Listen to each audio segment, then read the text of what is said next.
have a question in regards to your treatment center being mostly a rehab center. I know that our government doesn't really support mental health and wellness. And so I was wondering, outside of insurance, which I don't know if insurance covers, what would be like the average cost of admitting someone into your rehab center and them going through?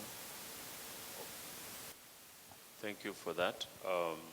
So the issue of financing of addiction rehabilitation, this is a very important thing. And today I just was reminded by Patrick, and we met Mr. Ndirang, who will speak later on, that they've just come from a meeting where NHIF, which is our national insurer, was meeting Kenyan stakeholders, the public, to discuss these issues. Now, if you come to our rehabilitation center in Syokimau, and I would invite you, the students who are going through related programs, faculty, you are invited to come. We have received students from USIU for attachment, sometimes just to visit and see what happened since there. You are invited to come. And when you come, we've put writings on the wall, sometimes just to pass a message. One of the writings says that addiction and rehabilitation treatment does not waste your money.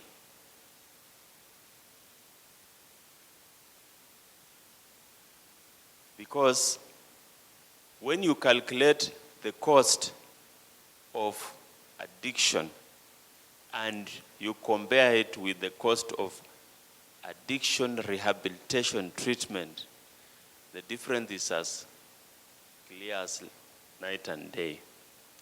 So it is costly, but it's less costly than what you are doing before. And so if I answer about the cost, they are varied.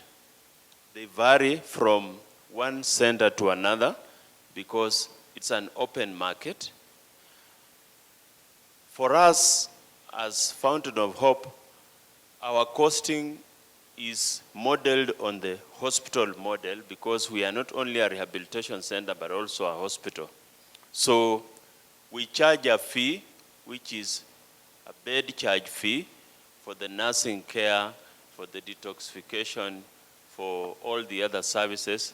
And then we add on a fee for the specialized treatments like the psychotherapy, the detoxification treatment, and if you need other support treatments, like maybe you have a mental health problem, you need to see a doctor, a psychiatrist, those kind of things will add on. If I was to give you a figure, for us, and we usually consider ourselves like to be the lower end. We always say we are the cheapest. So on average, it will be costing you about between 3,000 and 4,000 shillings per day, consolidated. So you can see this is not cheap.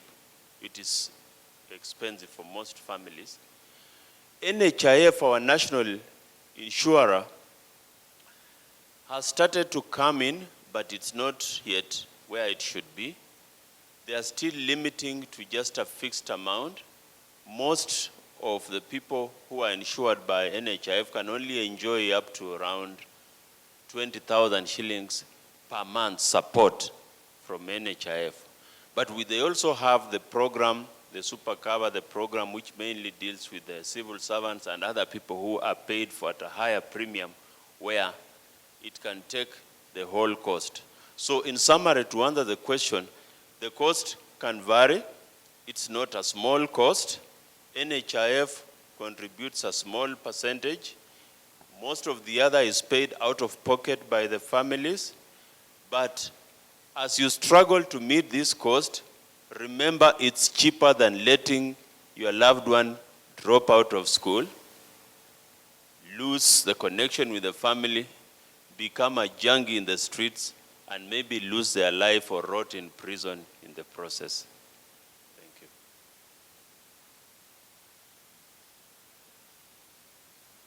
There are questions coming on pieces of paper. Maybe I'll just walk there and pick. No, it's okay. I can pick them for you. Who has questions on a piece of paper? She has a question to ask, so maybe you can just pass the mic to her.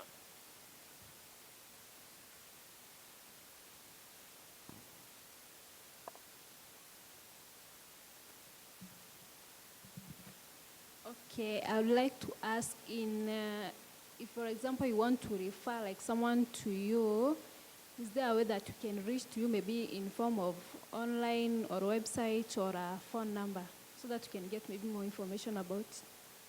Okay. Thank you for assisting. Yes, we can be reached. We have an email. We have a website, fountainofhoperehab.org, www, and the mobile numbers, so you can reach.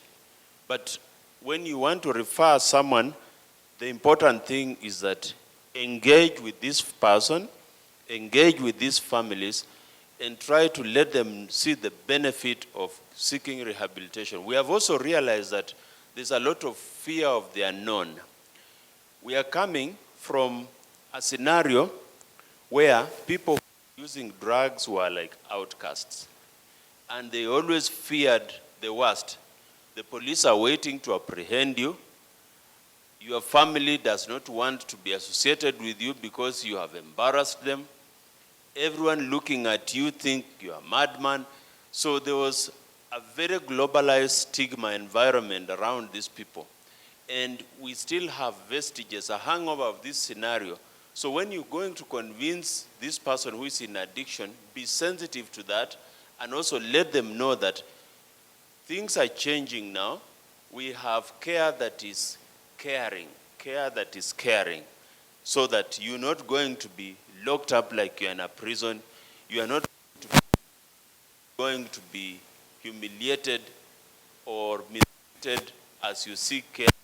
That helps a lot.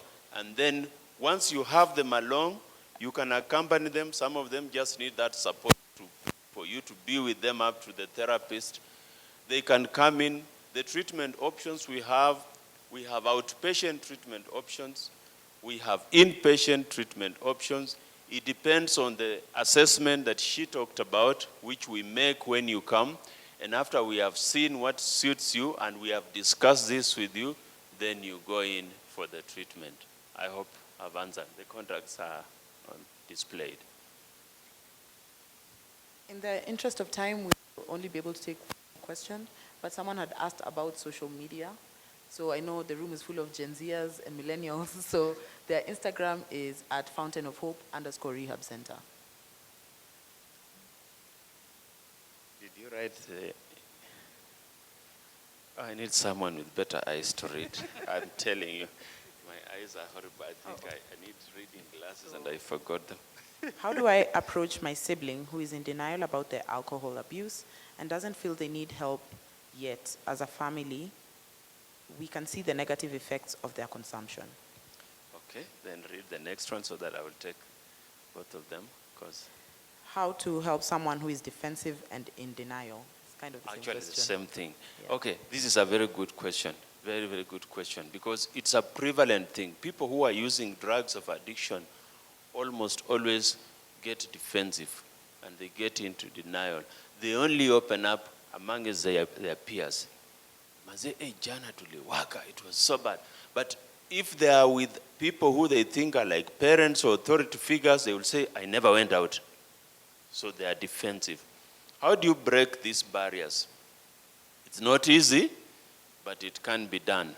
So approach it with the knowledge that you are going to try harder. You don't just go and say, let's do it. And if you get the first no, then you pull back. You will not succeed. That's the first thing. Then the second thing is that as you approach this person, try to find out what are the specific areas where this resistance is highest. There are people who are resistant because they think if they go into treatment, they lose something. And these things can be specific. I lose my enrollment in college. If I go there, I lose my reputation. People will know I've been in rehab, but now I'll be branded. Everyone will know I've been there, okay? I'll lose my job. I have a small child.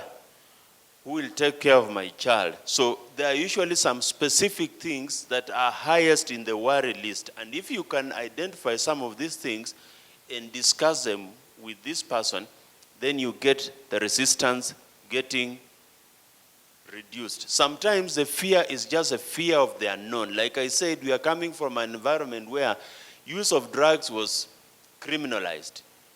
You are using drugs, then you know you are going to face police. You are going to face the high school duty master who is going to stroke you like nothing. And so sometimes this fear of the unknown can be one of the things. So identify the drivers of this resistance and then try to address them. And the other thing is get this person, even if you manage just to get them to a caregiver who is more versed in trying to break these barriers, you would have done a big thing. We receive patients who come in with their friends, sometimes with their family, on the agreement that they are only coming to talk to the doctor.